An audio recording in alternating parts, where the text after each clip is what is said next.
Hello and welcome to the Emmy Awards. I'm your host, Emmy Cardinale, and this is my podcast where I talk about what I've been watching or rewatching once a week. If this is the first episode of mine that you stumble upon and you enjoy it, please feel free to follow me wherever you listen to podcasts so you can get notified when I upload a new episode. My social media is linked down below. I post updates on there periodically. Haven't been super great at updating, so honestly, if you enjoy the episodes and you want to find out when the episodes go live, it's best to be following me just so you can get notified. Timestamps will be in the description. If you aren't watching The Summer I Turned Pretty and you only care about Big Brother, I'm going to talk about that at the end. I've been doing it this way because the Big Brother sections take me longer, so I want to be able to not run out of time, if that makes sense. I don't know. That probably makes no sense. Anyways, timestamps will be in the description. They may not be 100% accurate if you're listening to this on certain podcasting apps because I do have monetization turned on and the ads are automatic, so the timestamps don't always line up 100%. For the record, not that anybody cares, but for transparency, I haven't made any money yet. I'll see. It probably won't be a ton because, anyways, not to be also all self-deprecating and annoying, I'm really only trying to mention it because it impacts the timestamps. Anyways, and I'll stop doing that. I think this is the third time in a row that I've mentioned it, and it's okay, I mean, we get it. You turned on monetization. Shut up. People will catch on. But last time I'm mentioning it for real. But yeah, I'm going to start with The Summer I Turned Pretty. What an episode to talk about. And then Big Brother, also quite an eventful week to talk about. So what a time to be alive. So The Summer I Turned Pretty, I'm so grateful that this isn't the end. I'm not even, I'm sad, obviously, but coming to you talking about The Summer I Turned Pretty finale isn't as sad knowing that we're getting a movie. This is kind of not at all, but it feels somewhat similar. When I was in high school, I started watching Gilmore Girls. And literally, this is how, in my brain, spiritually connected I am to Gilmore Girls, which is so dramatic, but that's how deep it there are a few shows that feel core to my identity, and Gilmore Girls is one of them. But anyways, which I haven't talked about Gilmore Girls on this podcast in forever, but I did not watch Gilmore Girls when it was airing live. So it was recommended to me, and I started watching it in high school. And the day that I watched the final episode is the day that they announced the reboot. So in my brain, it felt so meant to be. I'm literally the day that I'm finished, I'm actually there's more. That's the way that this felt for me, which was really exciting because I honestly, there had been theories of people being there are extra episodes, and I thought maybe that was the case, but a movie is not something that I was expecting, and I'm really excited for it. Yeah, I'm really happy. But anyways, I'm going to start with the Jeremiah storyline first and share my thoughts on that. And then I'll do the Conrad and Belly in Paris because they were very separate. Throughout the show, a lot of the storylines have they've obviously all intertwined, but this honestly felt very separate. What Jeremiah and Taylor and they felt very separate. They didn't even talk. So I'm just going to do the cousin storyline and then the Belly and Conrad storyline, mostly because I mostly want to talk about Belly and Conrad. So duh. So Jeremiah's been living with Denise still. The episode on his end opens with him prepping a meal because he's putting on some kind of event that Taylor is helping him plan. He's still living with Denise. He just ordered a new sofa. He's plugged in at Denise's place. I thought it was just for a few months, but I guess they're besties now. They've been living together for a while. He's comfortable enough that he's ordering furniture for their apartment. And she has a reaction to this of him ordering a sofa.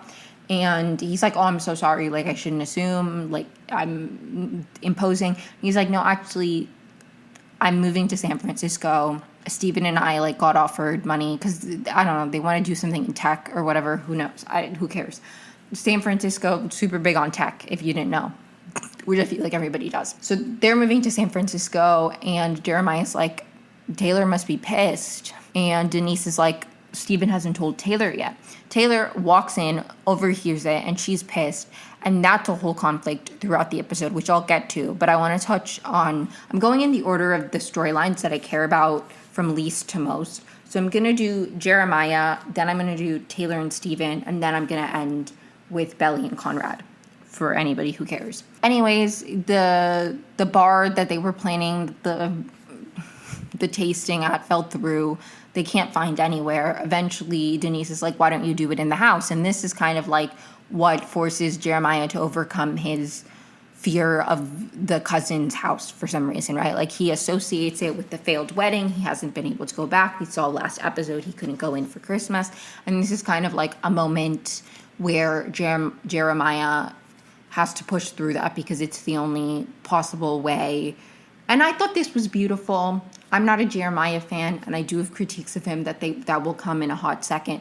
But I think that this was a very beautiful way to get him over this hurdle and making positive memories in the house. And as somebody who, like, obviously hasn't gone through this kind of thing, I do understand associating a place with, like, a bad memory. And I understand the feeling of going somewhere for the first time that you've been, like, averse to. Like, I understand what that feels like, and it's like it can become a very transformative thing. And I actually, funny enough, I wrote a monologue about this in college, about like going somewhere for the first time that holds like emotions for you. So I understand that feeling, and I thought this was a very beautiful way for him to like go to the house for the first time, because it's like not only is he then doing it, but he's making like a positive memory, and it's a fresh start in a bunch of different ways. I thought that was great. And I also think the house is a great like location for it. I'm very happy for him. Great that he's a chef. I've said this before, but my biggest critique of the series, and specifically this season, honestly, has been the pacing. And I understand wanting the build-up. They wanted the season to end with the Belly Conrad reunion, so we needed all the build-up of the wedding. But it just does feel a little bit unfortunate, and I don't know what the movie structure is going to be. Like, are we going to pick up from where we left off at the end of the episode, which is Belly and Conrad finally coming back to cousins? It's implied a few years later. Are we going to pick up there, or are we going to get some kind of...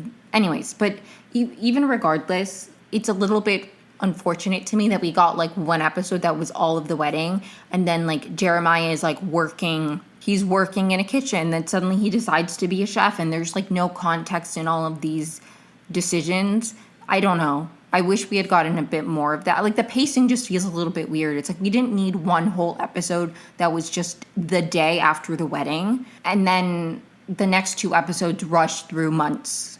Like, it is a little jarring that episode 9 was like all about like one day, and then episode 10 was like last year. It was like the whole, you know what I mean? And I really felt that this episode with the, like, we open and Jeremiah is doing this pop-up that there's, like, no indication that, like, now this is what he wants to do. Like, we saw him working in a kitchen, and then it's, like, obviously we can track the storyline. It's not even about that. Like, I'm not even saying that I wish we had gotten necessarily more scenes and, like, that could then drag it on. I think it's just a little bit jarring, the difference in pacing. Like, that's where I'm kind of, like, we got so much of the immediate aftermath of the wedding, which I feel like we can all understand. But then we rush through things that it's like, where's all the context of like... And I think especially with the Jeremiah-Denise dynamic, if we had gotten a bit more scenes of them and like a build-up, you know what I mean? Like, that's just my one critique. But I like that Jeremiah overcame his fear of the house. I'm glad that he's pursuing a passion instead of just like following in his dad's footsteps. Like, that's really beautiful. I'm happy for him and for the people who like Jeremiah as a character. Like, I think that's great. I will say, my one critique of Jeremiah this episode, and then I'm done whacking him for the foreseeable future. I really didn't like when Denise and him are in the kitchen and she's like talking about how Conrad is like seems really annoying and everything, and it's like, I wish that, and this is a key difference between Jeremiah and Conrad, which really makes me like Conrad more. I mean, there are a lot of reasons, but I just find it really jarring and confusing when people... Jarring is like the word of this episode for me. I keep using it, so sorry. I'm really sorry. I keep saying jarring for some reason. But like, it's really confusing to me that people, like Team Jeremiah people specifically, argue that Conrad had no growth. Like, that is a talking point I keep seeing. Conrad hasn't grown at all. Jeremiah had the best character arc. when I think, are there ways that Conrad is still stuck and hasn't moved forward? Maybe. I also think there's a lot of growth that Conrad has exhibited, and I think even the way he's able to like communicate, like to me, my biggest issue with the characters is the communication. Like that's what I always come back to, and like the grace and compassion they talk about each other with. And the way that Denise was like ragging on Conrad and being like, your brother seems so annoying. Like the moment that Jeremiah in his inferiority complex again is like, I'm not a doctor. And Denise is like, shut up. Like, who cares? Like, your brother seems really annoying. Which like, I did appreciate her pushing back and being like, you're obsessed with him. Like, you're the one who, you know.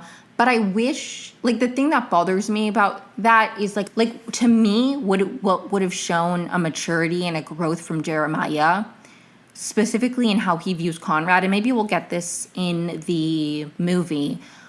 But to me, like, I don't feel like the way Jeremiah handles conflict or the way he views his relationship with Conrad has grown or changed at all. Because he didn't once say, like, in my opinion, a response that I would have really liked and that would have genuinely made my opinion of Jeremiah change a bit more than it did, because it moved slightly, but it really hasn't, because I didn't see the growth in Jeremiah that would make me like him as a character. I'm not saying he didn't grow, but he didn't grow in the ways that would have made him more sympathetic to me personally, because I don't like him. He rubs me the wrong way, and the things that he does that rub me the wrong way didn't change. What would have made a huge difference to me personally, and obviously I'm not saying that this is then how they had to write it, I'm just saying what I would have liked, okay? This is my opinion. Jenny can write the characters however she wants. I'm not, like, whatever. What would have made a huge difference for me is if Jeremiah had said, no, actually, my brother's not annoying. We've been pitted against each other, and I actually don't want to do that anymore. If I was Jeremiah in this situation, and even if I was talking about somebody who really frustrated me in that moment, I'd be like, I don't know. I just have a very different approach to conflict where, like, even if I was complaining about my, like, a friend or a sibling, or I was venting to somebody, like, I would be like, no, you know what? Like, I'm hurt and I'm frustrated, but, like, I'm not gonna, there's no need to attack the other person. I try to empathize with that, but I don't like that Jeremiah didn't push back. That would have shown growth to me. If Jeremiah said, you know what, Denise?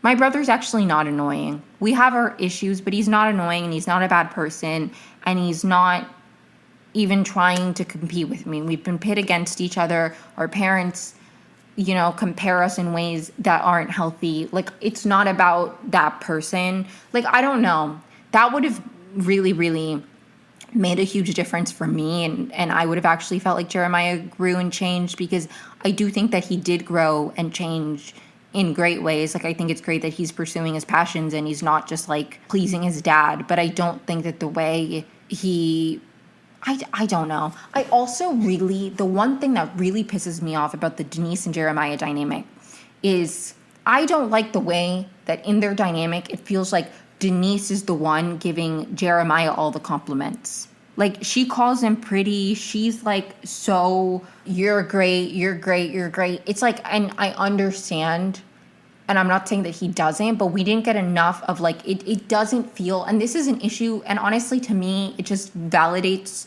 my perception of Jeremiah as a character, where I really feel like he's the problem, and I don't like the way the women are around him. I don't. And I think it has something to do with, like, his self-esteem issues and his inferiority complex, where the people around him end up, like, it's like they're overly complimentary to him. And it's like, I don't like it. I don't feel like she tells him he's pretty. Literally, she's like, you're everything that my mom, like, when they kiss, she's like, I can't believe Nepo Baby's kissing me, as if, like, she is not, like, she calls him a 10. In a way that feels like she's saying, you're hotter than me. And I don't like that. I don't like that dynamic, okay? Jeremiah is not the prize in this relationship, okay? Denise, you're the prize. Not that actually, nobody's a prize, because the prize is a healthy, happy relationship. I don't like the idea of, like, one person's the prize. But I just like the way that Denise compliments Jeremiah bothers me. It bothers me. Not because I don't think she should compliment him, just because of the dynamic. And I do hope if they're together in the movie, we get more of Jeremiah supporting Denise, you know? I just feel like, and I understand why, because Jeremiah is a character who we know a lot more about, and there's obviously a lot more conflict that he's navigating because he is a protagonist of the story and Denise is a side character. Like, she was just introduced, she doesn't have a bunch of backstory. Obviously, Jeremiah has more conflict, and because he has more conflict, Denise is there supporting Jeremiah through the conflict and like support. But I just like, right now it feels very imbalanced because it's like we've just seen Jeremiah having doubts and Denise like complimenting him and reassuring him and helping him through, and like very much being like, you're great in a way that I think is wonderful. But I just wish we saw that to Jeremiah giving Denise that as well, because right now it feels very imbalanced. But maybe we'll get that. Hope they're together in the movie. Maybe Denise is struggling at work. Jeremiah is very supportive. That is like there are specific changes that I wish we could see in Jeremiah's character that we have yet to get. Like, I wish that he could say the way he views Conrad hasn't changed. It hasn't. And I'm not saying he has to love Conrad, but it's just like, I feel like it is a much more mature response in that situation, even if you're venting about somebody or you have an insecurity about somebody, like to be like, actually, like, no, it's not. My brother isn't annoying. There's no need to compare. I shouldn't, like, instead of in that moment when he's like, oh, I'm not as good as my brother, and Denise is like, your brother actually doesn't seem that great, a more like introspective response, and what I would have really loved from Jeremiah that would have really made me feel like he actually grew as a character is if he said, actually, you know what? No, like it's not that my brother, because it's like this need to put Conrad down in order to validate Jeremiah, which I don't think is healthy, because that's not how life should work. Instead of being like, he's not as good as you are, or like, you're just as good, it should be like, let's not compete. Like, that is the response I would have wanted from Jeremiah, is him being like, actually, there's no need to compare. He's doing his own thing, I'm doing my own thing, and that's it. You know what I mean? That's what I would have wanted from Jeremiah. Denise was just putting Conrad down in order to build Jeremiah up. And I feel like a healthier response from Jeremiah would have been like, I don't need to put my brother down at all. I want my brother to be happy and to do well, and his win is not my loss. You know what I mean? That to me would have been like, okay, Jeremiah is free of this competitive, I need to be better than Conrad. Because I understand an inferiority complex, but it's like not just an inferiority complex, it's a like, I need to be better than Conrad. Not just like, I am not good enough, it's I'm not as good as Conrad. And I wish we had seen Jeremiah let go of that at all, you know, and be like, actually, you're right that I'm obsessing over how I compare to my brother, but you're not right that I'm better than him or he's annoying.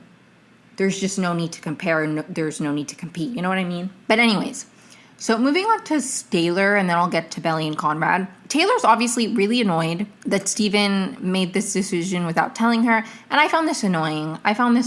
It's like we spent the whole season getting them back together, and then like literally in the finale, it's like now there's tension. I'm not saying that they couldn't have had any problems, and I do think the conversation they had was beautiful and like whatever. Like, I liked the way it resolved, but it was just a little bit too much buildup of like, okay, let's wrap it up. Let's have them make up. Let's have them talk about this, whatever. One moment I thought was funny. Taylor obviously knows that Steven is moving to San Francisco and hasn't mentioned it to her. And so she's like talking about things that they can do in their apartment that they just moved into, like painting the wall. She's like, we should get a cat. And he's like not saying anything. So unserious. Also, this is the second time somebody's mentioned a cat as a pet. In episode 3, when Belly and Jeremiah mentioned that they're engaged, Laurel's like, you could foster a cat. Then Taylor mentions that she and Steven should adopt a cat. I'm like, literally, is this me overthinking it? Somebody in the movie needs to have a cat. I'm begging Jenny. We need somebody to have a cat, okay? There aren't enough pets in this show. Even Rosie the dog, who was their quote-unquote first pet, wasn't even a pet. That was a dog they temporarily watched. Okay, we need pets. So you've mentioned cats twice. Please have somebody get a cat in the movie. Thank you, Jenny Han. That's my one request. She's never going to listen to this. But anyways, eventually they talk it through, and Steven's like, I didn't want I saw you giving up a lot for your mom, and I didn't want you to have to give something up for me. And while this is a sweet sentiment, there is something inherently different about a parent-child relationship and like a partnership of a romantic relationship, because Taylor ended up having to like take care of a lot and give up a lot in a way that was very unequal and unfair, because her mom should have been the adult in the room. And I'm not saying that if you're in a romantic partnership and you're like constantly like giving things up, and like I understand that that's still, there should be compromise. But it's very different if you are constantly having to take on responsibility when you are already in a role where that's not your responsibility in the first place. The reason that was especially painful for Taylor is because she, like, that's just different. I understand his sentiment, but I also think, I don't know, that's why you give her the agency. You tell her, I want you to move with me. I understand it's an unfair, like, it's really, like, frustrating when you just moved here, but I want, like, you know what I mean? That's why you communicate. That's why you give her the agency by making the decision for her, because you think that, like, that's an unfair thing to ask of her. Then you're taking away agency where you could, like, have a mature conversation and be like, hey, this is a situation. I'm sorry. I know it really sucks, but I love you and I want us to continue our lives together, even if it's like a sudden pivot from what we thought it was going to be. You know what I mean? Like, I think assuming that that'd be an unfair thing to ask of them, you're then taking away their agency, because that might not be an unfair thing to ask of them. Or even if it is, that doesn't mean that they're not willing to make that sacrifice, especially if you're in a partnership. You know what I mean? Like, that's how life works, especially if you want to be together long term. Like, if somebody has a job and they're moving to a different city and you want to be with them, then while it might be annoying or inconvenient or like something that you are doing for them, ultimately it's for both of you because you want to be together long term. So it's like, I understood the conflict. It was a little bit annoying to me, but I'm glad they worked it out. I like Taylor and Steven. I wish them the best. Excited to see their dynamic in the movie. And it's so funny because I was like, I want to talk about Jeremiah and Denise first, and then Taylor and Steven, and then end with Belly and Conrad, because I care more about Steven and Taylor than I do about Jeremiah and Denise. But I ended up talking about Jeremiah and Denise for like way longer, honestly, just because it annoyed me, because I had a lot more to say, I guess. So moving on to the Belly Conrad of it all, I love this. I'm like giddy thinking about it. I have to be honest, and this is an embarrassing confession, I fell down a rabbit hole on TikTok of people with theories of how it was actually going to be Belly and Jeremiah the entire time. Like, there was going to be a huge plot twist, and it was actually Belly was choosing Jeremiah. Like, I fell down that rabbit hole, and I fear that I believed them. Like, it started getting to me to the point where I was like I saw people being like, if Belly chooses herself or she chooses Summer, I'm going to be so angry. And I genuinely started being like, guys, for me, it's not even about that. Like, I'm worried that she's going to choose Jeremiah.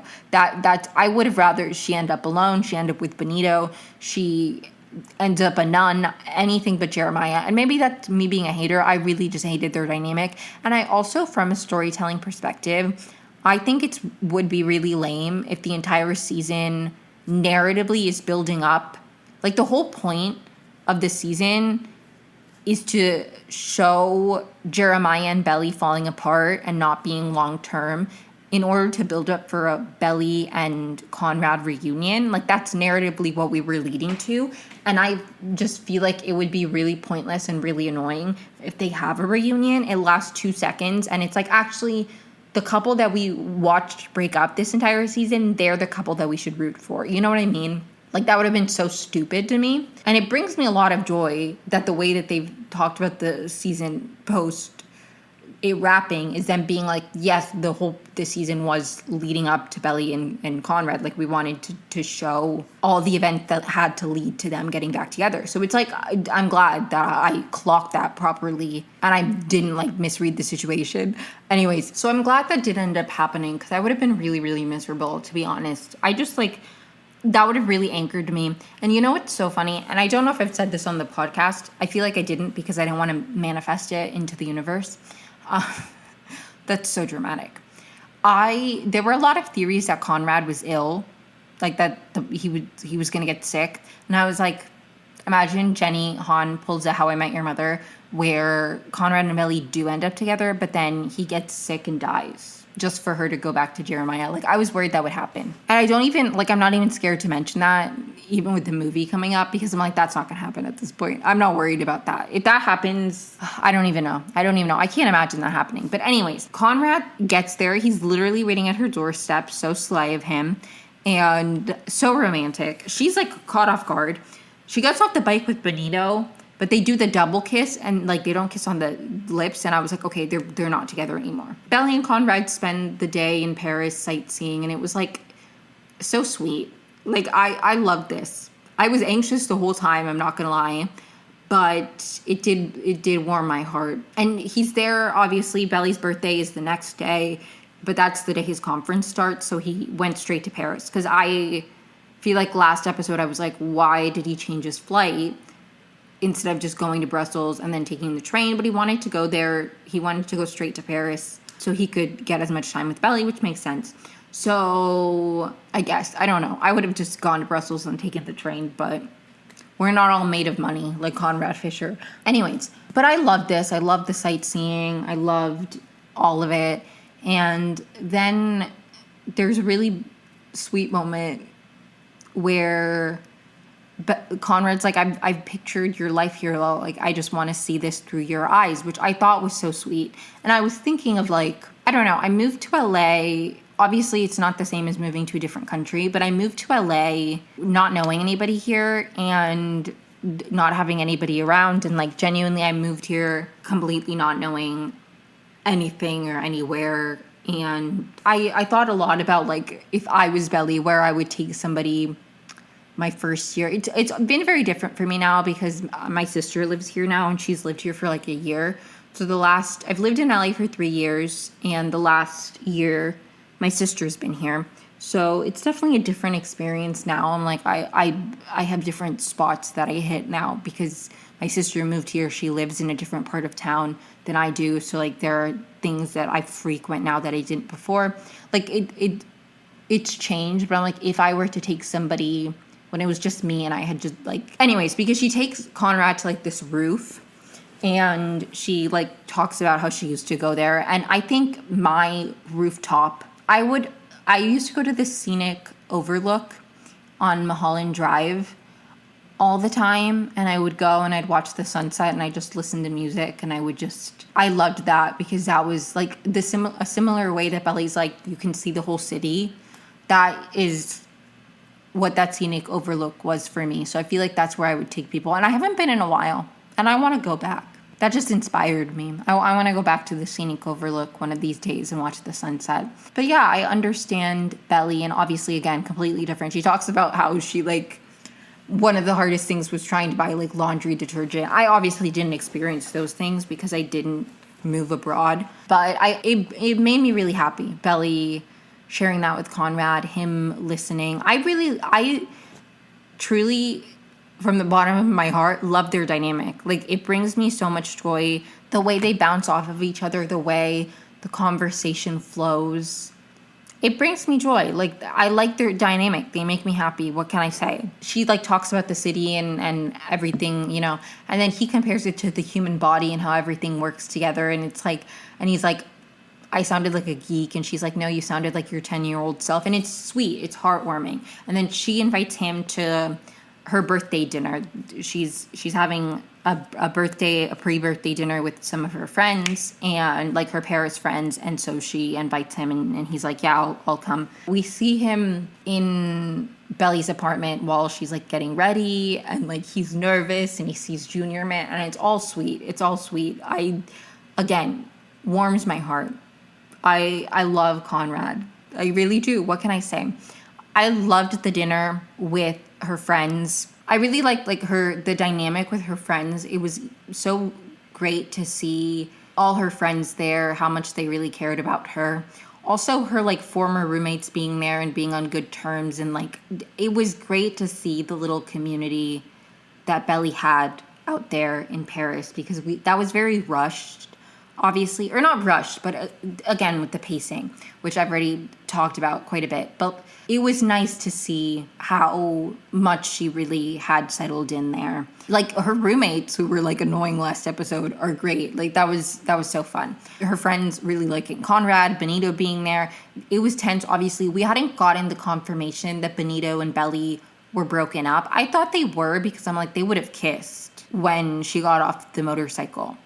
Plus, with the timeline, like I mentioned this last episode, people picked up on the fact that Benito had invited Belly to Mexico next month, and they were saying this in April, which would have been May, and it was now June because it was Belly's birthday, and Belly's birthday is in June. So, I didn't think that they were still together realistically, but it was a little bit tense with the like, just as Conrad didn't know if Belly and Benito were broken up, we, the audience, didn't know for sure. Like, I was pretty sure, but it wasn't like confirmed, right? He gives her a gift, which is like a photo he took of her, framed and everything.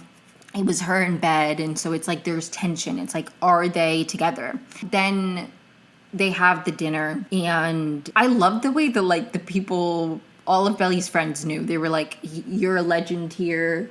Later at some point, somebody says, like, they mention cousins. Oh, Conrad mentions cousins, and one of Belly's roommate goes, cousins, I thought they were brothers. I'm like, everybody knows the lore. That's so funny. At some point, they smoke a joint, and there's the role reversal from like the first season when Conrad is smoking, when Belly's like, I thought you said that marijuana messes with white matter, and he says, do you memorize every little thing that I say? Where she's smoking, and he says, I thought you said that marijuana messed with your white matter, and she's like, do you memorize every little thing that I say? And he says yes, and it's so romantic. He doesn't smoke.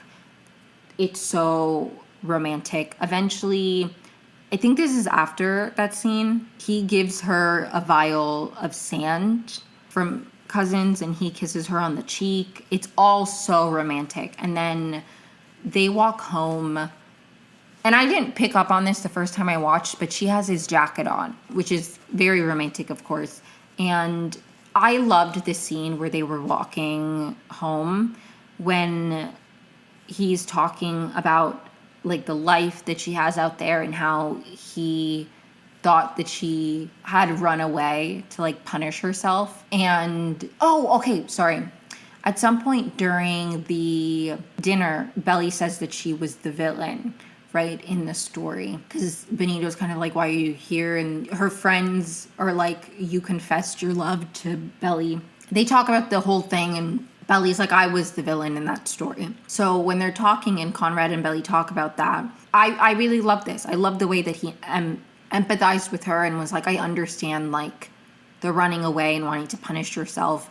And I literally said this last episode that it really frustrates me the way that Jeremiah isn't able to see Belly's hurt and see the way that she has vilified herself and like feels evil for the way she hurt him, and won't even let her apologize to him. That upsets me, and it feels like a very clear difference for Conrad to be like, you didn't break up our family. Like, you're not the villain. It wasn't all on you to do this. Like, I really loved that. Like, it made me so happy that he was able to see her and understand her. And I think this is just one of the many examples of Conrad understanding Belly and what she needs to hear, and the emotional support she needs. Like, I think that's a huge difference. And obviously in this situation, Jeremiah is the one who Belly wronged by like whatever.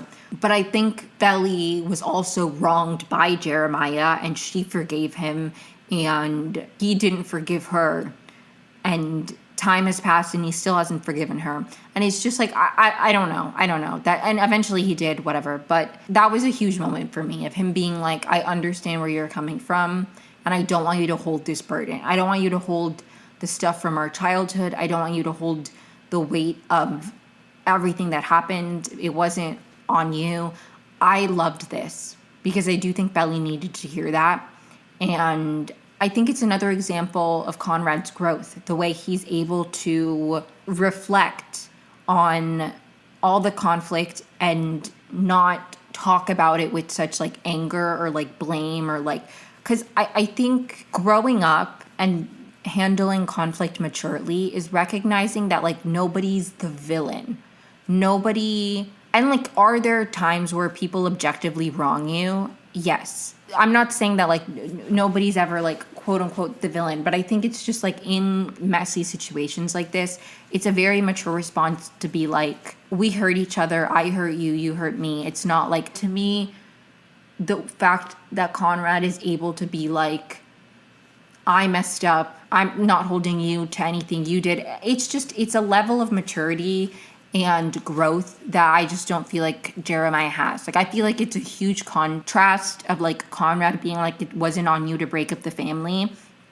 And then meanwhile, Jeremiah and Denise are like laughing and like he's agreeing with Denise about all the ways that Conrad sucks, basically, instead of being like, no, it's like nobody's fault, or like, you know what I mean? Like everything I said about the way that Jeremiah responded to Denise talking about Conrad, it feels very juxtaposed by the way Conrad is then talking about their conflict to Belly, if that makes sense. So to me, like, that's a huge difference, and I really, really love the way I loved this conversation. Then they dance by a river, and this was so beautiful as well. Genuinely, I loved the Belly Conrad scenes this episode. Like, there's not a single one that upset me. I love them so much. I will say, when I was watching it for the first time, it was really stressing me out.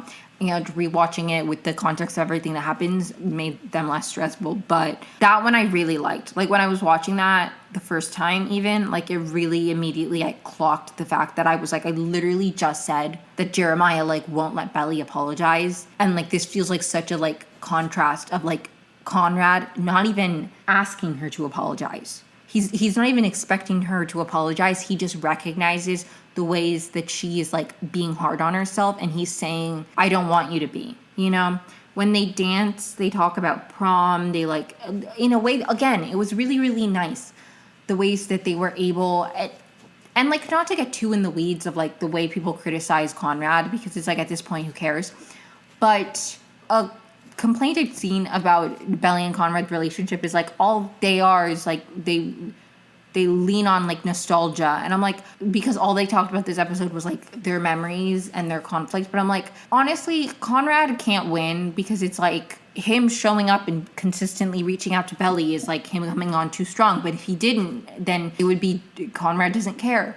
Conrad in this instance is like, if they didn't work through it and they just acted like nothing ever happened and he never acknowledged that he did anything wrong, then it would be Conrad doesn't care and he's not apologetic. It's like, I think that this was very necessary for them to talk about like the ways, the hurt that they each were maybe holding on to, or not even holding on to, but just like, you know, stuff that was hanging in the air that they never really like had a proper conversation about, like prom, about the funeral. You know what I mean? Like, I thought this was very necessary, and this scene warmed my heart.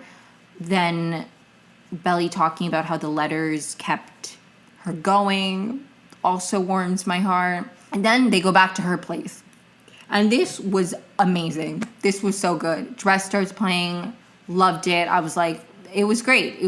I loved this scene. When they are in bed and Belly's like, I wished for you every birthday, and Conrad says, you're stuck with me forever, and then she starts to panic, right? Okay. So from my perspective, the people, okay, no, I shouldn't get too into the weeds, like the narrative of what people say. That bothers me, because I'm like, who cares? Who cares what other people say? This is my podcast. I don't care what you people say. Clearly, to me, there have been a few large obstacles in the Belly-Conrad relationship from my perspective. A big one being Belly's insecurities, Belly's like doubts, you know, not feeling like Conrad actually, like, why would Conrad like her? Like, she's constantly like, if you look at their relationship, even when Conrad is trying to be complimentary to her, like, Belly has a wall up with Conrad and an anxiety with Conrad, because she cared about him so long. Because again, a big argument that a lot of anti-Conrad people have is that with Jeremiah, Belly wasn't ever unsure. You know, she never felt and you shouldn't be in a relationship where you don't feel where you feel doubt. And I agree with that. I don't think that you should like if it would be like, does he like me or not if you're in a relationship, obviously. But I think what is often lost in that conversation is, while yes, there are a lot of moments that Conrad was distant and he wasn't reassuring Belly, a big obstacle in their relationship was completely not on Conrad. Like, there were moments where Conrad was trying to show Belly affection and it just didn't register to her because she didn't feel worthy enough to receive his affection, if that makes sense. Like, I feel like that was a big obstacle. Like, there are moments where he's clearly flirting or he's clearly like, and she just doesn't believe it, you know? And this becomes very clear when they have their conversation later, where it's like, to me, it's not necessarily even about Conrad not reassuring Belly. I think it's just like an anxiety that Belly has with Conrad because of how much she cares about him.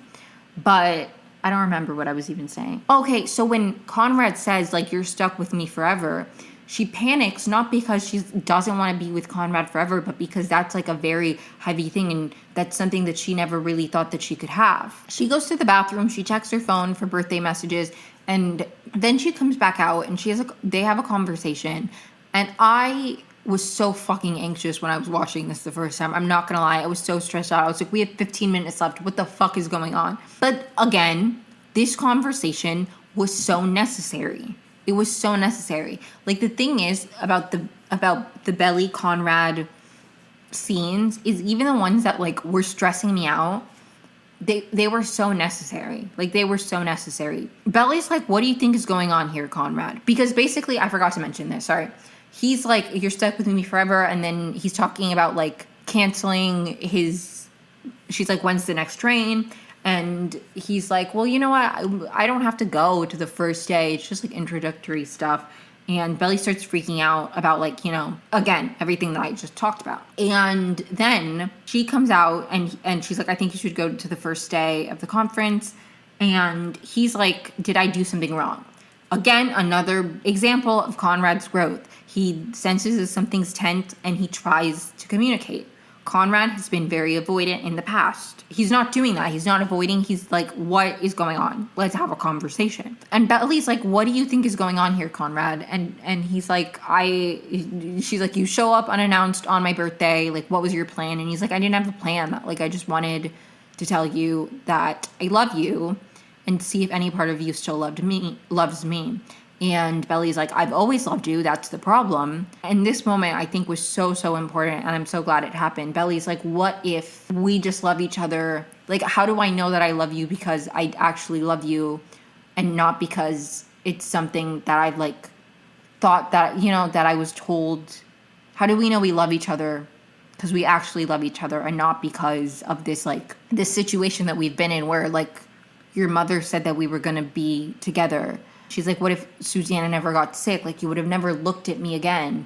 Or you would have never looked at me. You would have gone away that summer. What if Susanna had never died? Then this wouldn't loom so large for us. Like, she asks all these questions about clear insecurities she has. And I don't think the insecurities have anything to do with anything that Conrad has placed on her. She has struggled with, like, knowing if he really loves her, even in moments when there are moments that Conrad fell flat and was not reassuring and was kind of like avoidant, or like, I get that. I'm not saying that he was always reassuring her and she was still insecure, but I think it's really, I understand the general sentiment of like, if it's the right relationship, you shouldn't be unsure.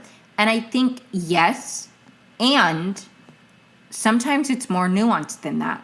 Sometimes there can be no outward thing that the person is showing doubt and you can still feel insecure.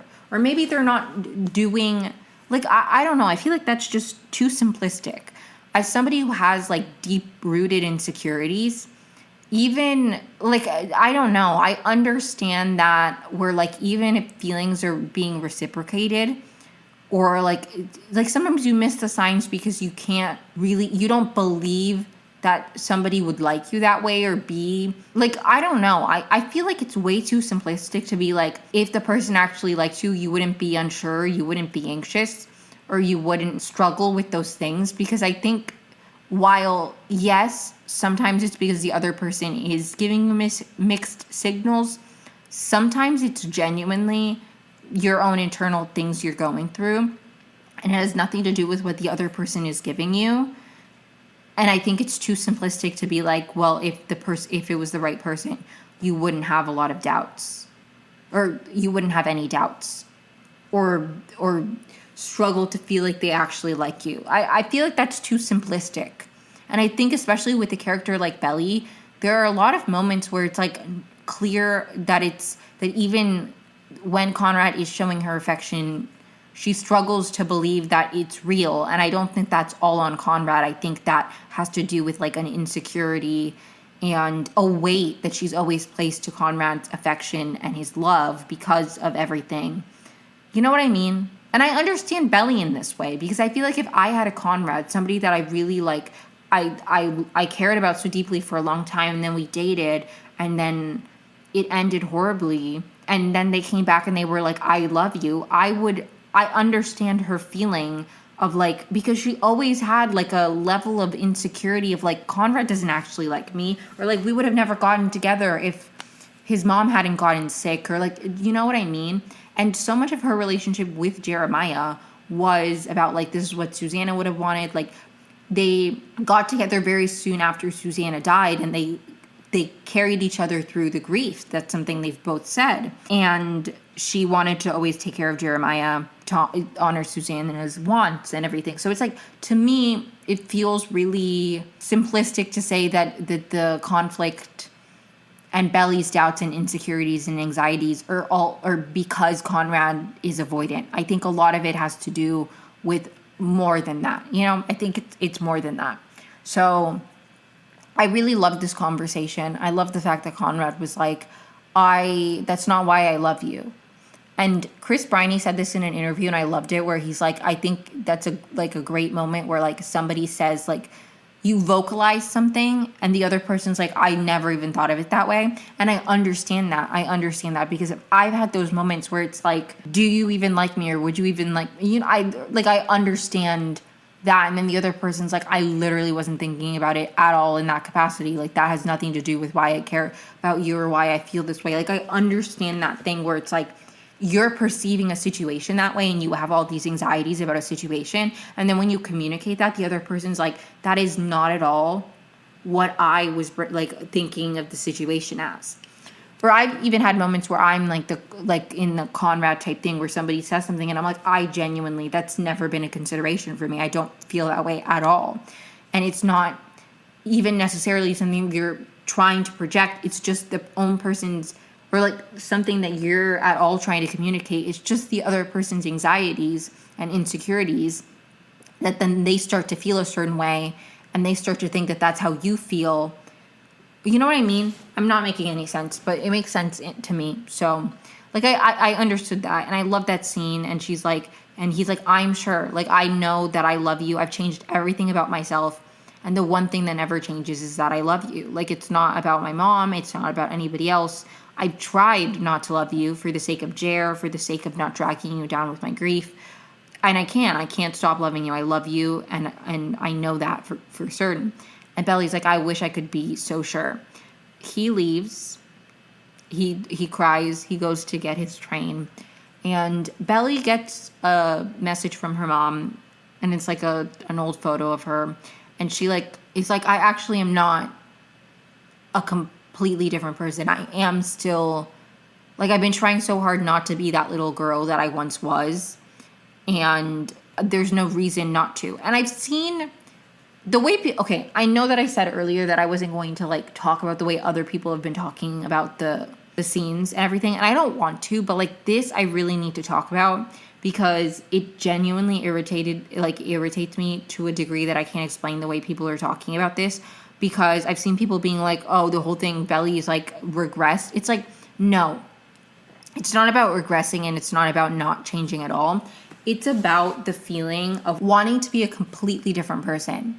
You know, like it's not about being like, I'm still that girl in the sense of like nothing about me has changed or grown. It's about like for the sake of growing, wanting so desperately to be a completely new person and to completely reinvent yourself, and then realizing that you don't need to be a completely different person, that you can be all those different versions of yourself and honor who you were as a child whilst also being the adult that you are today. Like, it's not about regressing. It's about honoring all the different versions of yourself and like loving the child you were. You know, like, have you guys never heard of like inner child therapy? Like, it's not about becoming a child. It's about honoring who that child was and loving all the different versions of yourself. It wasn't that Belly is like, oh, I'm still the girl that I always was, in the sense that like she's never changed. It's about being like, why am I trying so hard to be nothing like her? I don't need to erase this part of myself. I am still her. Like, it, you know, I'm just a more well-rounded version of myself. Like, I think there's such a, and I've seen this a lot with people who are like, Conrad doesn't know Belly at all. She's a stranger to him. And I think that there's a difference between growing and changing. And I think change is part of growth, obviously. But I think that you don't change entirely who you are. Like, I think there's a very beautiful moment as an adult where you realize, especially as a young adult, where you realize that, like, yes, I'm a different person than I was 5 years ago, but I'm also still that person. Like, my core hasn't changed, and I don't need to completely erase or let go of the things that mattered to me when I was younger in order to grow. That's growth within itself, you know, honoring who you were as a child and not wanting to erase different versions of yourself in the name of growing. I hope that makes sense. Like, I don't think it's not about regressing, and it's not about like going back to who you were. It's about incorporating all the different versions of yourself instead of rejecting your past in the name of growing. I think real growth and real change is honoring the different versions of yourself and just becoming a more well-rounded, fuller version of who you were. It's not about Belly regressing and being like, well, I loved Conrad at 6 years old, so that means I love him now. It's about being like, I don't need to reject the fact that I love Conrad. I don't need to let go of everything of my past in order to grow and change and be who I am now. I can be all the different versions of myself. And I thought that was a very beautiful moment, because I feel like I've had that moment.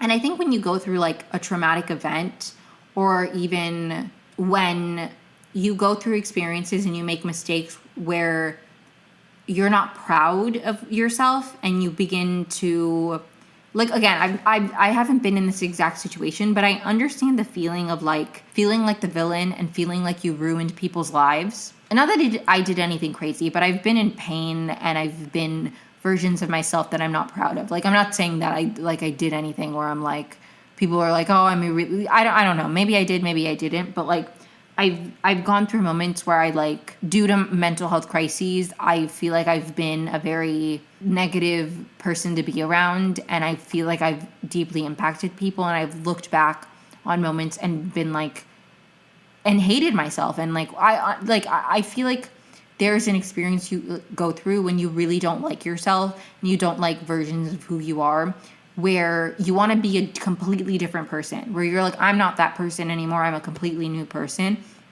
And I think there's a very beautiful moment in growing and healing where you're like, I am a different person, but I'm not a new person. Who I am to my core hasn't gone away. That is a version of myself, and I can learn from her and I can honor her. And you know what I mean? Like, I feel like you don't need to change completely to grow. And I think that's a very beautiful moment where Belly's like, I don't need to let go of everything in order to grow. I can honor those versions of myself. I don't need to deny this love I have for Conrad. I don't need to let go of everything from my past in order to grow and change and still honor who I am now. You know, like, that's what it was about, not wanting to. And again, and I think there's also a level of insecurity where she feels very, very deeply for Conrad and she doesn't want to get hurt. And like, I don't know. There's a lyric from I Almost Do by Taylor Swift where it's like, I can't say hello to you and risk another goodbye. And that feels very Belly and Conrad coded, where it's like, yes, Belly didn't write Conrad and Belly was more hesitant, but it's not because she doesn't care. It's because she knows how much that will hurt her. So anyways, she runs after him and they have a beautiful moment on the train. She says, I love you. It's so romantic. And then we get like some kind of flash forward with no indication of time. Like, I don't know how long it's supposed to be, but she says she eventually did go back and they go to the house alone a few years later, and they spent Christmas in Paris. And I think, like, from my perspective, I think they probably did long distance a little bit. Belly finished out her program or whatever job she had in Paris, like for the gear lease. He finished med school, and then eventually I think they probably settled on the East Coast or something. I don't know. Who knows where the movie will pick up, but I don't know. I really liked it. I really, really liked it. I think I would feel more dissatisfied if I didn't know we were getting a movie. Like, the fact that we're getting a movie makes a lot of the, like, I want more of this, that, and the other not be so annoying to me, because I'm like, okay, well, we're gonna get more. So hopefully we get more Belly and Conrad. Hopefully we get some kind of resolution with the other characters of, like, we never found out, like, anybody's reaction to them getting back together and, like, all of those things that I'm excited to hopefully get more of soon, or eventually. Maybe not soon, but eventually. But I loved it. I loved it. Belly and Conrad are like truly such a deeply personal ship to me. I love them so much. I can't explain it. Like, I can't remember the last couple that I was this deeply invested in. I really can't. I love them so much. I really do. I want to read the books, but I don't know. I don't know if I want to read the books. But anyways, that's all I have to say about The Summer I Turned Pretty. It's been a journey. So moving on to Big Brother. So where we left off on Thursday was Will had gone home. It was Lauren's HOH. Will had gone home. And then Thursday, Zingbot came. He zinged. I think when Feeds came back, HOH had already been played. It's hard for me to tell because I live on the West Coast. So I'm like, well, they didn't come back that late. But, like, if you're on the East Coast, they probably came back fairly late. But, like, Zingbot was the HOH. Came, he zinged them. My thoughts on the zings. Vince's I liked. He is a crybaby, and we didn't get that in his comics, so, like, I'm glad he got whacked for that at least. Keanu's was boring to me. Ashley's was really annoying, and I think, honestly, I don't know. I understand. I'm like, I don't know what they could have zinged her with that wouldn't, like, reveal stuff, because I'm like, the vote thing was so funny, but, like, they obviously can't reveal stuff about votes.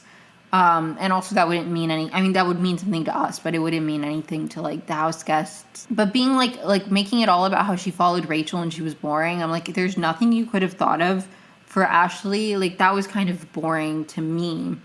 Lauren's was also kind of like, Lauren's and Ashley's felt very similar. Like, they were both songs and both about them being boring. Lauren's was more straightforward, like, you're boring.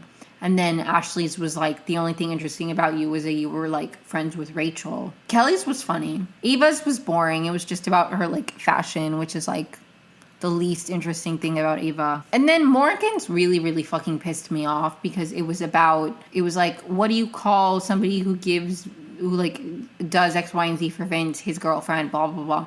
It's so annoying, okay? Vince is the one in the relationship. Vince is the one who consistently... And I've said this, I don't like talking about the interpersonal relationship of it all because it's really none of my business, and, like, whatever. Really don't like making it my business because I don't feel like it is.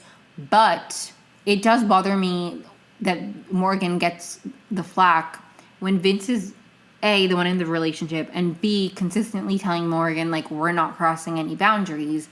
And while I personally don't think that I would do what Morgan does with Vince, I honestly don't think I would do that regardless. I'm not that touchy-feely of a person, so it's also hard for me to say. But I feel like I would be extra cognizant if the person was in a relationship. I also think that when somebody is in a relationship and you're friends with them and they're telling you, hey, these are the boundaries, then like a lot of it is on, like, it just is on Vince. Not only just because he's the one committed to his girlfriend and therefore the one who should be honoring her, but also because he is being very unclear with Morgan, and he should set firmer boundaries. He's the one in the relationship, so he should be like, you know what, let's not hug this much. Don't sleep in the same bed as me. You know what I mean? Those are the zings. None, I don't think, that are going to be on the, like, best zings ever, except maybe the Morgans, just because there are a lot of Morgan haters. They can't recognize excellency. But alas, that really bothered me. Like, why is Morgan getting the whacking? She has more interesting, like, she cared so much about the wall comp, and then she lost the wall comp. There's way funnier things to say about Morgan. That's, like, the lamest one. She obviously gets upset, and there's a lot of, like, discussion of, like, Morgan and Vince, and, like, they are crossing boundaries, and yada, yada, yada. Then the HOH comp is played, and it is, Zingbot is dead. And they have to watch a video and then answer questions about Zingbot being dead. It's like somebody murdered him. It was me, because I hated Morgan Zing that much. It was me. I killed Zingbot. I didn't actually. I don't think he's dead. I thought it was so funny that after the HOH comp, Kelly's like, do you think he's actually, like, dead for good? Like, they're not bringing him back? That was so funny. Obviously, they're bringing him back. They resurrected Janky. Of course, they're going to resurrect Zingbot. So the HOH comp, it comes down to a tiebreaker between Vince and Kelly. And Kelly loses, and she cries. And I felt kind of sad for Kelly. But not for long, because I really didn't want Kelly to win. Not that I wanted Vince to win, but Vince is aligned with people I like, so I'm happy. I wanted Kelly gone sooner rather than later. The blockbuster is still going on for some godforsaken reason that literally pisses me off so badly. Vince is still in the judges, obviously. And also, they mentioned for the eviction, Vince did, that he was like, there were 2 judges on the block, and Morgan and I thought it would be better to keep Ashley, which is why Will went. But, like, it's very much in the edit that he is going to be loyal to the judges. There's a lot of tension. There's also tension because Vince has a final 2 with both Morgan and Lauren. And Lauren and Morgan are not aligned in any capacity, nor is there really much effort on Vince's end to, like, mend that bridge. He actually does quite the opposite.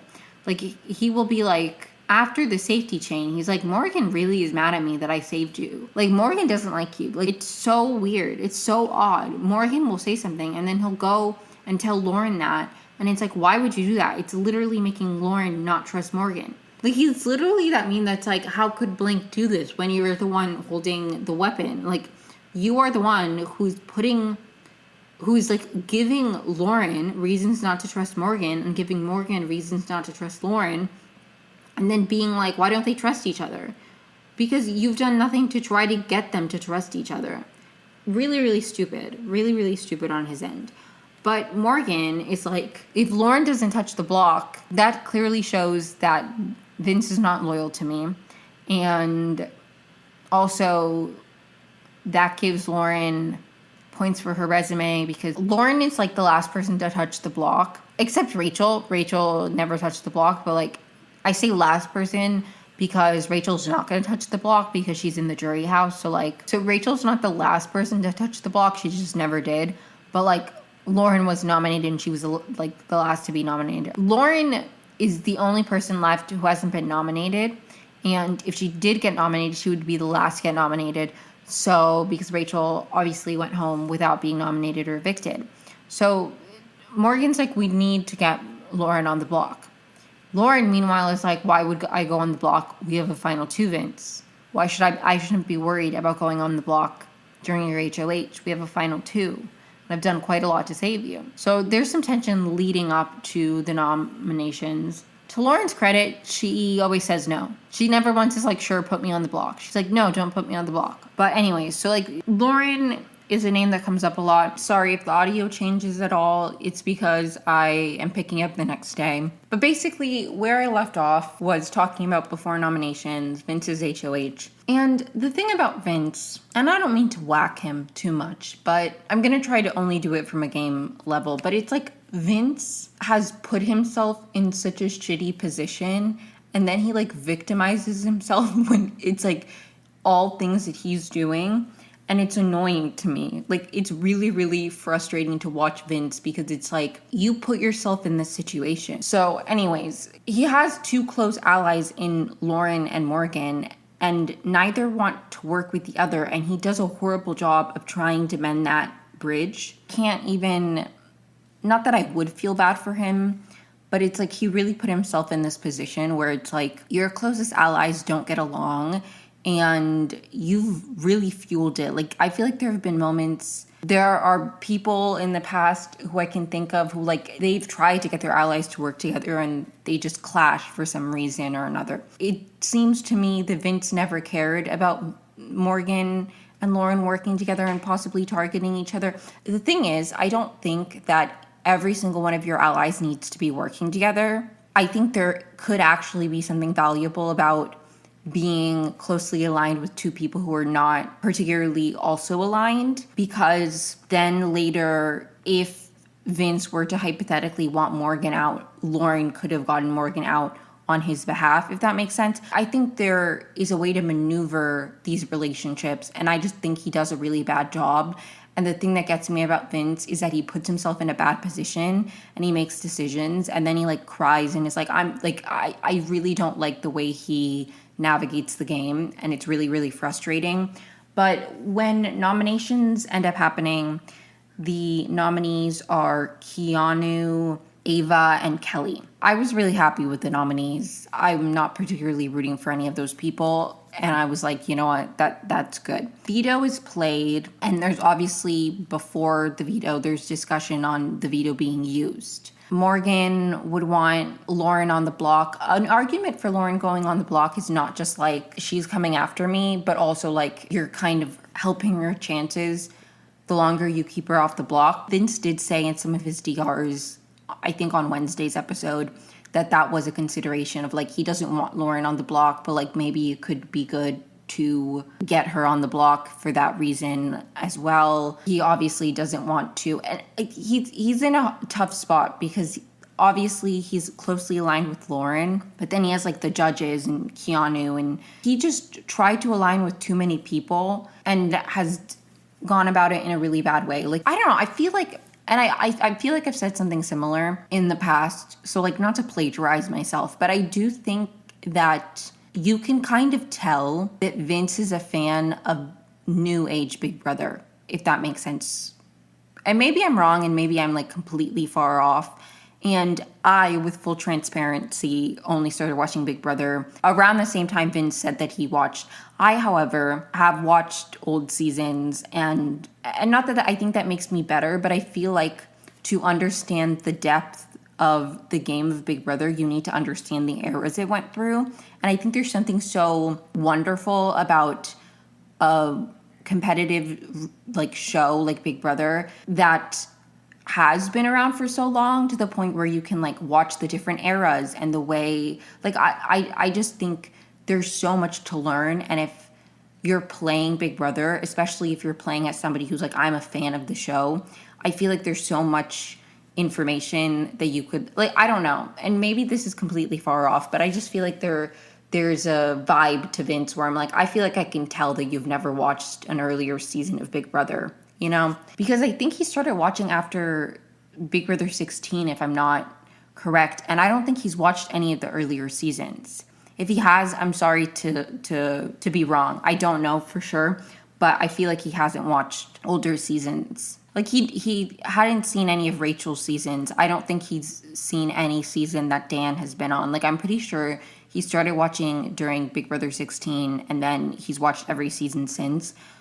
And to me, that's just like, you miss so much. Like, Big Brother, there's a lot that's changed in, and I don't know, because I can't think of but I think there's something really like wonderful about the earlier seasons of Big Brother, where like, yes, Big Brother has always had twists. Like season 4, they brought people who were exes, and season 5 they did a like, people are biologically like, you know, I don't remember what it was called, but like they had secret relatives on the show. Like the show has done twists, but I think New Age Big Brother, from everything that I can recall, has a lot more of like twists and powers, and like it's edited differently, and like the vibe from Big Brother 16 onward is very different than like before that.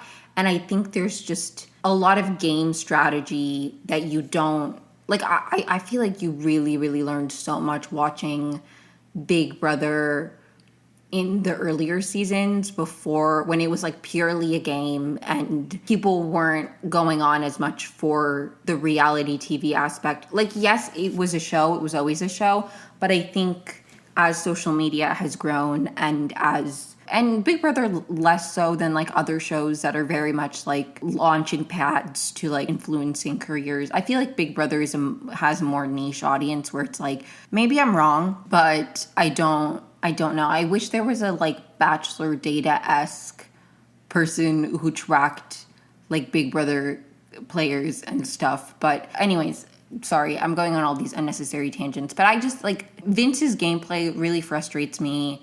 I feel like for somebody who's such a big fan of the show, like he had so many blind spots and he has not handled himself well game-wise. But anyways, so those are the 3 nominees. Morgan's obviously upset. Keanu specifically is really upset because Keanu thinks that he and Vince are super close. And I will say there was a moment after the zing where Keanu made a comment about like, are we on cheating island, about the Vince and Morgan dynamic.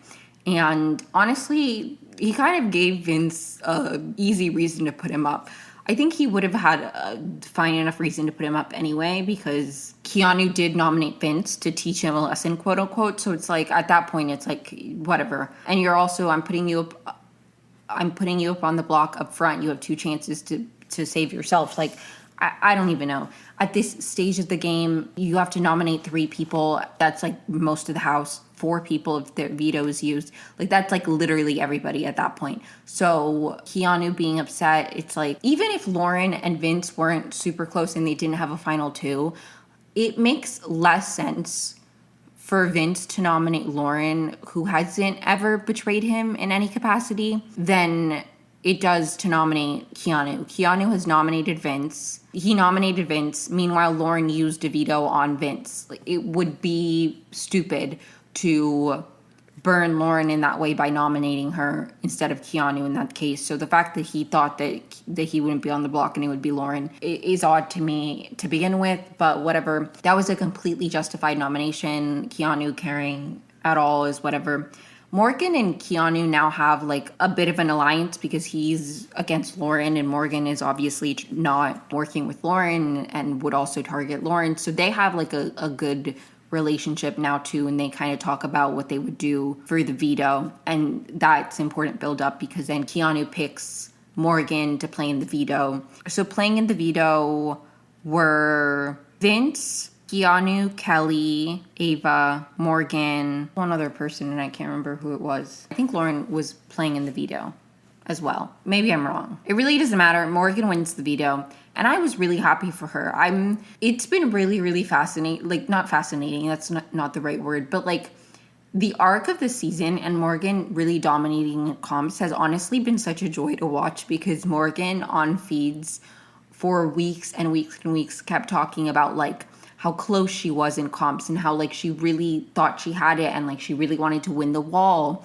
And she was like not doing the best in competitions. And then she really turned it around and she's been dominating, and it's been a joy to watch, genuinely. So Morgan won the veto, and obviously she wants to use the veto because she wants Vince to show his cards and be loyal to her or not. Because at this point, the only people eligible to be nominated would be Ashley and Lauren, because the only 3 people not on the block were Morgan, Ashley, and Lauren. Morgan has the veto, so she cannot be nominated. Not that she would be anyway. So at this point, Morgan wants to use the veto and force Vince's hand and like have him prove his loyalty to her. Vince is like, I'm not going to do that unless you can guarantee that Lauren won't get evicted. Like, please do not evict Lauren. You can't evict Lauren, it would ruin my game, please. And Vince does his usual whining and like crying, and Lauren is like, no, don't nominate me. Like, it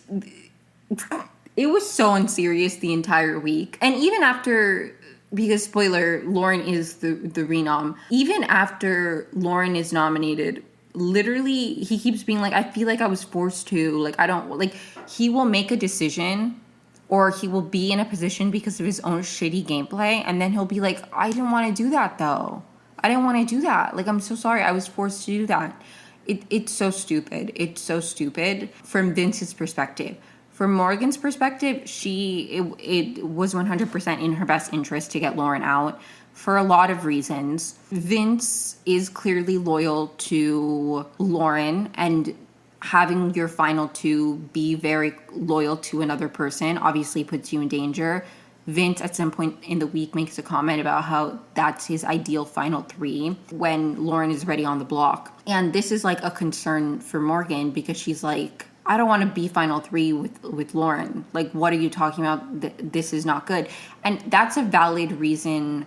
Like, that's a valid thing already to be hesitant about, because Vince could then, like, you don't want to be in final three. Like, the ideal final three, which is why it makes sense that that would be one for Vince, is that you were with two people who would take you regardless, right? And so it makes sense that Morgan wouldn't want to be in a final three with Lauren because Lauren's never going to take her. Lauren's been trying to get her out. Why would she be in a final three? Also, it wouldn't even be a guarantee that Vince would take her, because why does Vince so desperately want Lauren in the final three if not to maybe beat her in the end for some reason?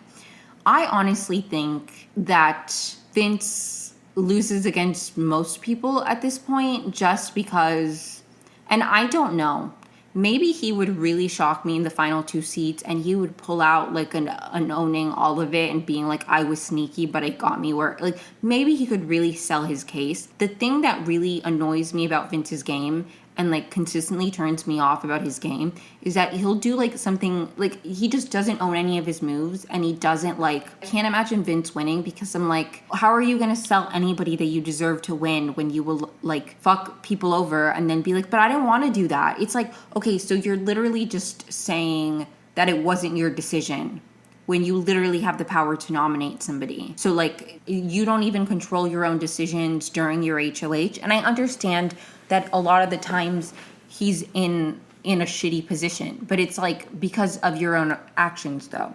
Like, Vince has been playing so hard, really like loosely and poorly from the beginning. I think one of the things that baffles me the most about Vince is I don't understand what goal he had in the way that he talked to Lauren about Morgan and the way he talked to Morgan about Lauren. What goal was he trying to accomplish? He now is like, yeah, this is my ideal final three, when he's been pitting them against each other for a while. Why are you going to one of your closest allies and telling them that your other closest ally doesn't like them or is upset that you're close? Why are you doing that? It makes no sense.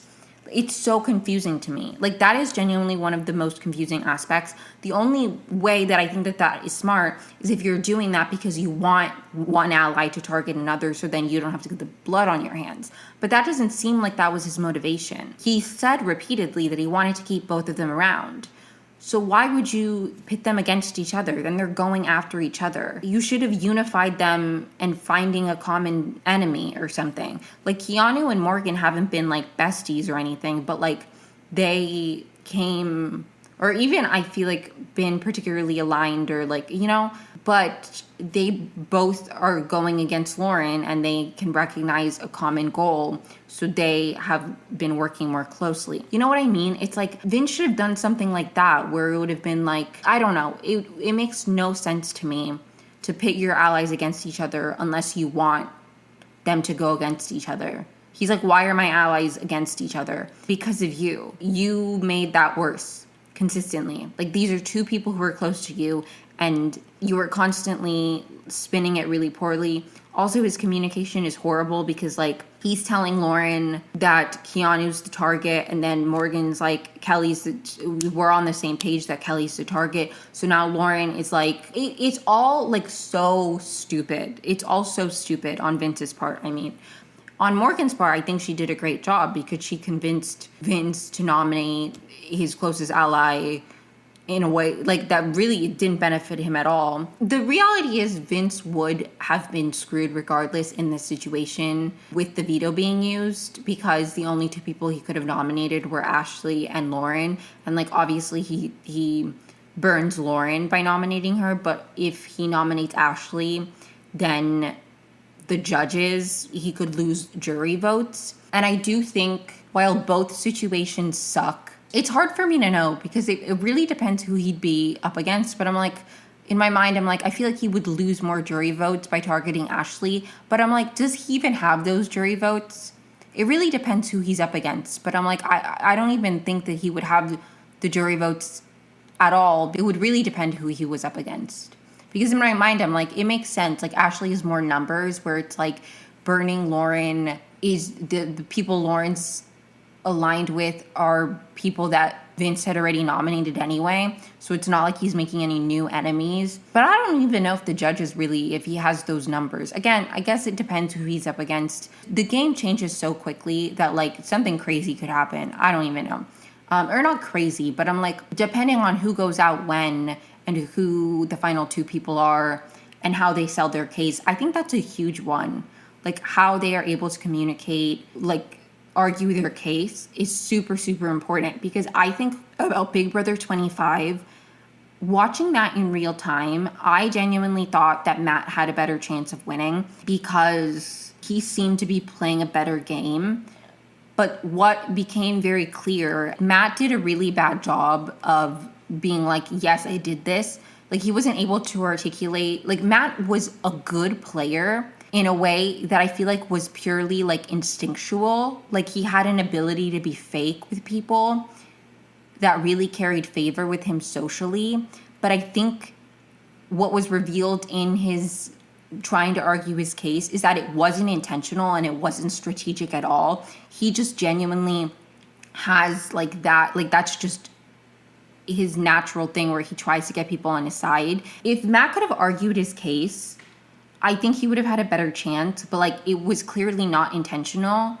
And a lot of the things that like helped him in the game, I think were just natural, which I do think like having that natural ability can be useful, but you have to like harness it in a strategic, purposeful way where you are like making people like you with the knowledge. Like, you know what I mean? Like, so for me, it's like a lot of these people, I don't know how they would articulate their games. And I think about that a lot because I'm like, I don't feel like Vince is would be able to defend his moves super well. So I don't know. I keep losing my train of thought. I don't even remember where I was. Morgan used the veto on Ava. So, and Lauren went up in her place. So it was the final nominees after the veto was used on Monday was Keanu, Kelly, and Lauren. Honestly, of the three, the person that I wanted gone the least was Lauren, just because Kelly and Keanu have pissed me off a lot. Like, as much as people say that Lauren didn't do anything, and like, I'm not here to argue that Lauren was like playing a fantastic game. I had high hopes for Lauren, and I will be honest that as much as I find her to be lovely and I will follow her, and I love that she loves Yellow Jackets, that does carry favor with me. Her game did fall flat for me, and I like wanted more. It's really interesting for me because in her like post, I'll get to it. Lauren is somebody who like I would have wanted to see her play maybe in a few more years when she had a bit more like confidence. Because I feel like Lauren's biggest, like the thing that frustrates me the most is she's like, I don't know. And she's like clearly very anxious and not decisive enough or like intentional. And if she is intentional, then she's not good at articulating. I wish Lauren was a bit more assertive in her decisions and more intentional. I think that there could have maybe been a very interesting endgame path for Lauren, but I'll get to it anyways. But Keanu and Kelly specifically, just on the pure basis that both Keanu and Kelly were targets repeatedly and only have gotten this far because they won comps, that reason alone makes me root for them to leave more than Lauren, because nobody was targeting Lauren. She only became a target recently. So that level alone, I'm like, well, Kelly and Keanu, they're on borrowed time. Get them out of this house. So I wanted either of them gone. Vince, does not want Lauren to go, but he doesn't have a say in the votes. He has no real sway in the votes at all. Like, it's not even like, while an HOH doesn't have the power to control the votes, every once in a while there's an HOH that for some reason people don't want to go against. Mickey's HOH was so fucking miserable because people were like, why are we going against her wishes? Who cares about her wishes? That really pissed me off. Vince is not anybody who they would care about going against his wishes, especially not at this point in the game. So Morgan, as much as she is aligned with Vince, she's not going to do something that's against her best interest. Neither is like Ashley. Like, Ashley's like, Keanu's a shield for me. Keanu wouldn't come for me first. Like, the numbers to get Lauren out, like, people's motivations for getting Lauren out supersede like any loyalty they have to Vince. So if Lauren's on the block come eviction, there is a very high possibility that she will be going home. Morgan's really like begins to push for Lauren to go home, and Vince is like, oh, you're ruining my game. There's so much of the Morgan Vince dynamic. They argue. It's very intense. Great feeds. Like, I can't really do it justice. I really recommend Taryn's live feed recaps with the Vince impressions are like genuinely so good. Anyways, I lost my train of thought. What was I even talking about? Okay, the targets, right? Lauren really wants Keanu gone. Nobody wants Keanu gone. Like, if Keanu's on the block, he's the least likely to go. Just because Keanu now has Morgan, he now has Ashley, while Kelly doesn't really have either. So at this point, it's like the order of people most likely to go. Lauren, if she's on the block, is most likely to go. Then Kelly, then Keanu. Like, Keanu, if he's up against Lauren, he stays. If he's up against Kelly, he stays. If it's Kelly and Lauren goes. I don't know. I was like, maybe there's a world where if it's Kelly but I don't think so at all. I think, honestly, Kelly and Lauren might have been a bit more split. I might be completely off, but like, I think it could have been a bit. Anyways, I mean, it was close anyways because the vote, anyways. Come eviction night, they play the blockbuster. Sorry that I'm rushing through the week. Honestly, the main crux of the week, like, I'm not trying to condense it, but honestly, I'm like, I don't know how much I have to say about I guess the main thing I want to say is that Vince kind of made his bed and now he's like forced to lie in it. And he's really upset about it. He's like, the bed is too warm. I hate this bed that I'm in. And he literally, like, he did that to himself. And he'll make a decision. The thing that really bothers me about Vince, and I know I said this last week, is like, he wants to be super loyal to Lauren. And then when he's not loyal to Lauren, he's like, I don't want to not be loyal to Lauren. Where it's like, I would have so much more respect for Vince if during the wheel thing, the White Locust, he had been like, Lauren, I love you. I'm aligned with you. But like, this isn't the best decision for my game is to pick you, okay? Because as much as I'm aligned with you, you're gonna pick people who I'm not aligned with, who could then, like, I don't know. Or just cut the alliance at some point. He wants to have it both ways. He wants to be like, Lauren, I'm nominating you, but we're still aligned. And it's like, no, make a decision. Pick a side. It's so annoying. Like, that is what gets me about Vince, where it's like, there has to be a point where you have to pick one or the other. And he's like, not only does he not want to do that, but when he does like pick one, he's like, no, but I'm still picking you as well. Like, it's so annoying. It's so annoying to me. And it's not even that I'm against people having like being double agents or being floaters and not being aligned with any one side in particular. It's just about his execution and the way he talks about the decisions. It's like, you actually don't need to. You actually don't need to do that. Like, you don't need to have a final like, you didn't need to do that. It's really annoying to me. Like, maybe I'm a hater, but it's like, there were so many decisions he could have made. Like, genuinely, if I was aligned with Lauren, I would have been like, Lauren, I want you safe in this competition, but I honestly don't think you're a target. And I really, I need to pick Morgan first. Or maybe not even say that. Just pick Morgan and then apologize later. It's like, or like, just be decisive in your decision. Or if you nominate Lauren and Lauren's upset with you, say, I'm really sorry. You're not aligned with the people I'm aligned with. I don't know. It's like, make a decision, be assertive, be like, kind and cordial and be like, this is a game decision, it's nothing personal, but this just makes the most sense. It's like he'll do something and then he'll be like, but I really didn't want to do it. Like, it wasn't my fault. I was forced into this. I'm so sorry. Like, are you mad at me? Are we still good? It's like, what are you talking about? Just make a decision and say this is a game and then do that. He's like to Lauren, Morgan really wants you out. What do you want, Vince? Do you like it? Sorry.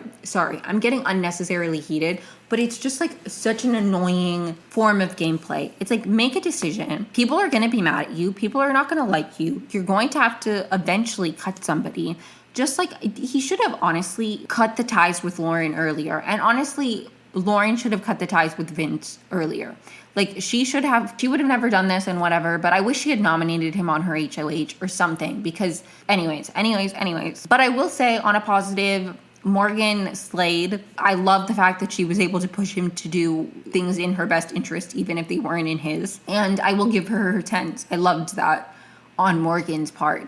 And I think it's really, again, if she's able to articulate it, or maybe even if people are able to clock it and be like, Morgan, I mean, Kelly was clocking it. She's like, Morgan gets what Morgan wants. I do think that it's building Morgan's case for a future win, which I think is exciting. So that's cool.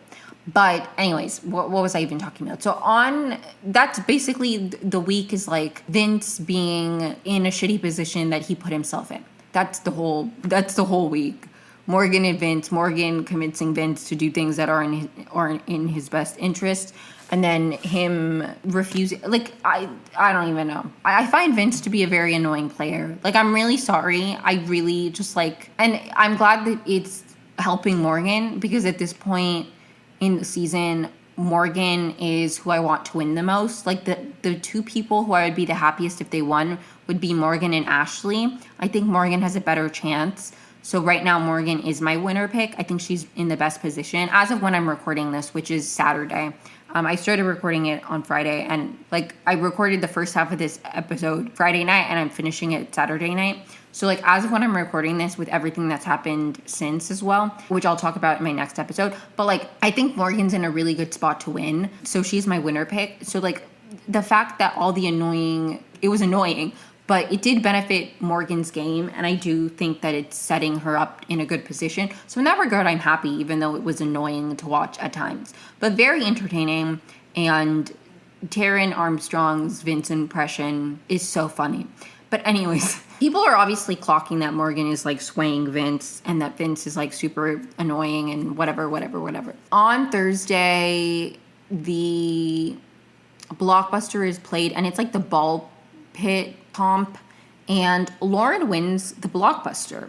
I was really happy. I was like, slay. That means either Keanu or Kelly are going, probably Kelly, and you know what? I'm happy about that. Like, for me, it wasn't, as much as I do like Lauren, and I was rooting for Lauren, honestly, it wasn't even like I wanted Lauren to stay. Like, I did want Lauren to stay, but more than that, I really wanted Kelly to go. So I was happy with the situation, because I will be honest, obviously things could have gone differently, and then the double, if it had played out in a different way, then who knows. But I feel like I had a gut feeling that Lauren would, like, Morgan was killing it in the comps. I was like, I had a feeling, depending on who won, there was a good chance Lauren went during the double anyway. So I wasn't particularly, and even if Lauren didn't go in the double, I honestly, like, at this point in the game, as much as I would like, could there have been an interesting end game for Lauren where like she eventually cuts Vince and she like, I don't know, she's good in comps, so like there would have been a path for Lauren perhaps, but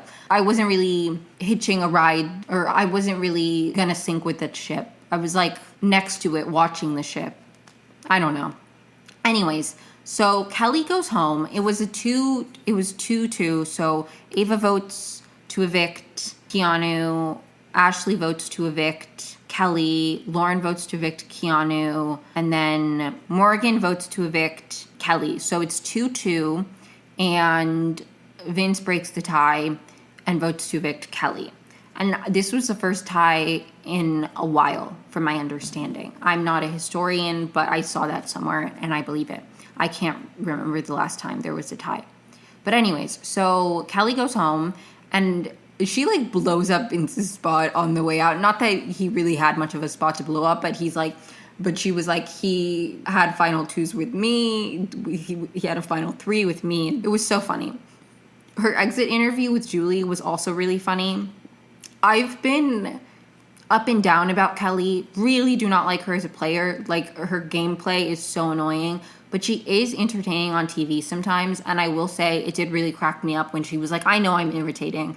Like, I'll give Kelly her 10s. That was funny. Then it's the double eviction. Morgan wins the HOH and she nominates, oh, and Blockbuster is now done. It's just, we're going into 2 nominees. God bless. Morgan is the HOH. She nominates Lauren and Keanu. During the veto, Keanu wins the veto. Ava is the replacement nominee, and the votes are 2-1, 2 against Lauren. The 1 against Ava is Vince. And so Lauren's evicted, and again, do I think that there's a path where maybe Lauren wins this HOH and she gets Morgan out, and in a hypothetical where Lauren wins this HOH or wins the veto and she like survives the double, could there be an endgame path for her? Perhaps. Like, she was good in comp, so she could have won some like really necessary competitions to secure her safety in moments she was in danger and like finessed her way to the end. Like, there could have been a path for Lauren, but I'm glad with the way it turned out, as much as I like Lauren, because I think Lauren's best path to the end would be a world in which she gets rid of Morgan. And I personally think Morgan is a more compelling winner for the season, as much as I like Lauren. So I'm glad for the way it worked out, because Morgan got an opt-out and I want Morgan to win. So like, no hate to either of them. I really like Lauren, but like, I was happy with the way it happened. I will not lie. And what I started saying this earlier, but I like didn't want to jump to the fact that Lauren had been evicted, which I don't know why, because I'm like, nobody listens to this. Maybe people do, but I doubt that anybody listens to this like not knowing the event of the week. I feel like if you tune in to my Big Brother thoughts, you want to hear, like, to my Big Brother section, you want to hear my thoughts on it more than you want to recap. But what I wanted to say earlier, but I like didn't want to get ahead of myself, when I was talking about like my thoughts on Lauren, is like in her exit interviews, the way she talks about the game like does resonate with me. The way she like appreciates Ashley's game and Ashley's ability to negotiate herself out of being nominated. Like, she is really objective with the way she talks about Morgan's game, and there's no like bitterness or like anger. She's like able to recognize that Morgan's playing well. Like, I think Lauren is going to be a really, really great jury member, and I think you can tell that she's a fan when she talks about the game from like an outsider, like juror perspective, because she has like a good grasp on like people are playing good games. I think there's something about Lauren that she freezes in the moment of like having to make a decision. You know what I mean? Like, I think Lauren, if she decides to be like a Big Brother commenter, like if she goes into the podcasting space, or she like every once in a while pops in and shares her thoughts on like existing podcasts, you know, the Big Brother podcasting space is really big. Like, I think Lauren can talk about Big Brother well. Like, I think she understands the game. And that's more than you can say for a lot of people these days. But I don't know how good she is at actually implementing that knowledge. And I think that's like a huge, huge thing. That's like my biggest critique of Lauren, because I feel like she has a good head on her shoulders and she's able to view things well and articulate like I don't know, the way she like clocks people's game and is like, Ashley is doing well in X, Y, and Z, and then she's able to be like, and Morgan's doing really good, even though Morgan's the one who got her out. Like, she talks about, I like the way she talks about the game. It's just something about, I think she struggles to actually play. And I don't mean that with any offense, because I don't know that I would be good at playing, you know? But I do think, like, I don't know, her exit interviews, like, I'm like, see, this is why I like Lauren. She's able to be complimentary about Morgan's game and talk about it from, like, a game perspective, and in a way that you can clearly tell that she's a fan of the game. And I really appreciate that about Lauren, and I'm glad that she's on the jury. I think she'll be a really good juror. And I'm glad that she got to play. And she said in her exit interview with Julie that she lasted longer than she thought she would. So I'm glad she lasted a while.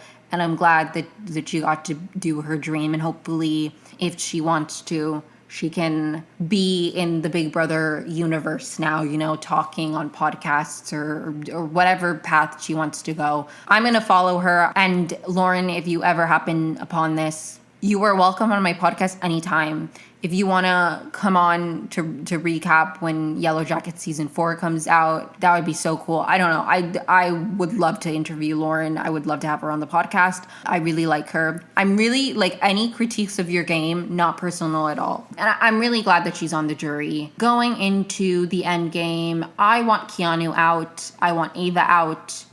And my ideal final 3, I mean, honestly, I don't really want Vince there, but he's helping Morgan. So my ideal situation is it's Ashley, Morgan, Vince, final 3, and then Ashley cuts Vince. But I don't know, because that would require Ashley winning the final. Maybe there's a world where Ava wins HOH and she gets Vince out, and then it's like Ava, Ashley, and Morgan in the final 3. That would be interesting. I don't really know. We'll see. The end game, it really, like at this point, who wins HOH and veto is super, super crucial. And in that regard, I do think Morgan has a good chance because she's been really, really great with the competition. So I think in that regard, I think Morgan's in a really good spot for the end game, and she's who I'm currently rooting for.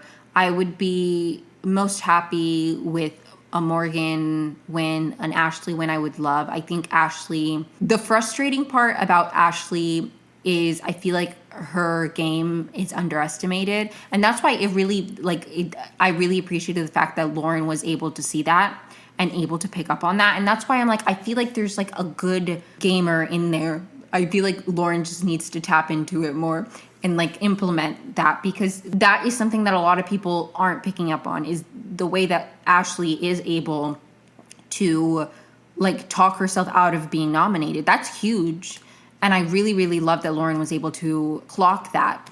And so I don't know. I do think that there's a world where if Ashley gets to the end, I feel like she would need a couple comp wins under her belt.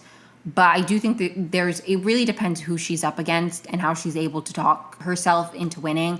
But I do feel like she loses against most people right now. I feel like she wins against Ava. But I don't even know, because people really like Ava. But I think the thing about Ava is I don't know. I don't know. It's really hard for me to know. But Morgan Ashley final two would be my ideal. I do think Morgan wins in that case. But at least Ashley would get final 2. So that's my ideal final 2 is Morgan and Ashley. Morgan probably wins in that scenario. Morgan and Vince final 2, I think Morgan still wins. I think Morgan wins right now against anybody. I mean, Keanu's not getting there. Sorry, like not to spoil. But this podcast episode will come out after the HOH episode has already aired. So no spoilers for the week. But like I do think there's a good chance Keanu goes this week because there's no blockbuster. So, like, you know, unless he wins the veto, he's going. And, like, as of when I'm recording this, yes, the veto's been played.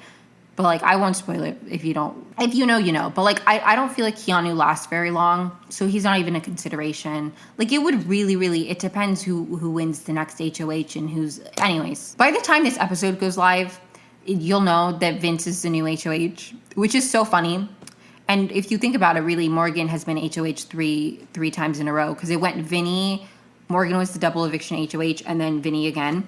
And Morgan kind of controls his HOHs, so really it's just been Morgan. She broke her record. But anyways, so by the time this episode goes out, that'll already be live. So like Keanu's on the block. We'll see. I think Keanu goes this week, to be quite honest. And in that regard, then whoever wins HOH next will determine a lot. But I think Morgan has a good chance, probably the best chance, because Vince can't compete. And like, unless it's like a crapshoot or like either Ashley or Ava get lucky, I think it's probably Morgan wins the HOH again. Maybe Ashley pulls out a win. Maybe Ava does. Who knows? But it'll be really interesting to see, and I'm excited to talk about that next week. But thank you so much for tuning in. Please follow me wherever you listen to podcasts if you enjoyed the episode. Like and subscribe if you're listening to this on YouTube. And I hope you have a great week.